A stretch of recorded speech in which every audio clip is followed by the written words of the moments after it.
What's up, Bare-Knuckle News fans? We're here in Orlando for BKFC 25, and man, I'm standing here with our winner tonight, Daniel Alvarez. Danny, listen, that was an amazing display of technical boxing. You had a beautiful spear jab catching him in the face. Tell us, what did you do in this camp to prepare for that, and how did you prepare for your opponent? You know what, so like I said before, since Alabama tryouts, we've been working hard.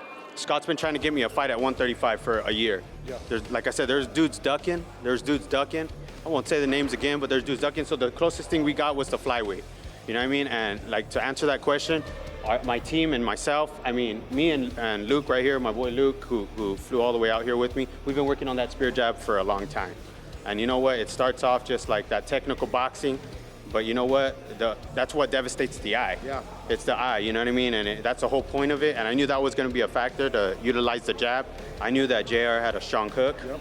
He caught me a couple times. It tickled a little bit, but I knew that the jab was going to utilize it. There's things I also wanted to do to him, but you know what, man? Props to that guy. But like I said, there's and sparring with Mexican boxers like myself, yes, sir, that whoop my ass on a daily, you learn how to use that jab. Yeah. And you know what? Not only that, sparring partners like Jeffrey Peterson, you know, he was a veteran, fought for Bellator, all that. Sparring with those top level guys, Luke, my guy Mark, you know, another guy named James out of UTC Boxing in San Diego. That guy right there, just the last training session that I had with him, I mean, that jab was key. Yeah. You know, you mentioned a lot of great names. It's an extremely strong coach, management system. How important is that for you as a fighter to have such a strong team like that behind you? Well, like as far as a strong team like that, I never had that, you know. And the coach I did have, you know, rest in peace. You know, that was a long time ago.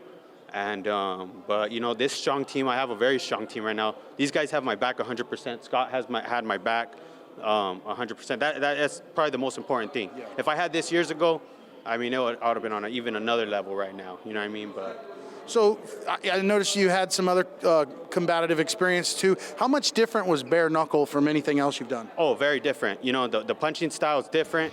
My hands are very conditioned, man. I do this. We even use gloves to to do mitt work. We spar with MMA gloves. But the thing is no matter how good you think you are, you know, you got to practice that technique day in and day out. But it's that spear jab. You got to realize if you're throwing the spear jab, you're going to risk those knuckles. But it's going to devastate your training. Sponsors, friends, or coaches you want to thank? Yeah, you know what? Like I said, I want to thank Luke Faltersack. This guy has had my back since day one. Jeffrey Peterson, too. All these guys, you know, Kim, all of Valiant Training Center have had my back, showed support. My wife is my biggest supporter. She's been having my back since day one. Scott has been working his ass off to get me this fight. I didn't care who it was. I knew JR had experience. Like you say, he's number 5 ranked, but I don't give a, I mean, I don't care.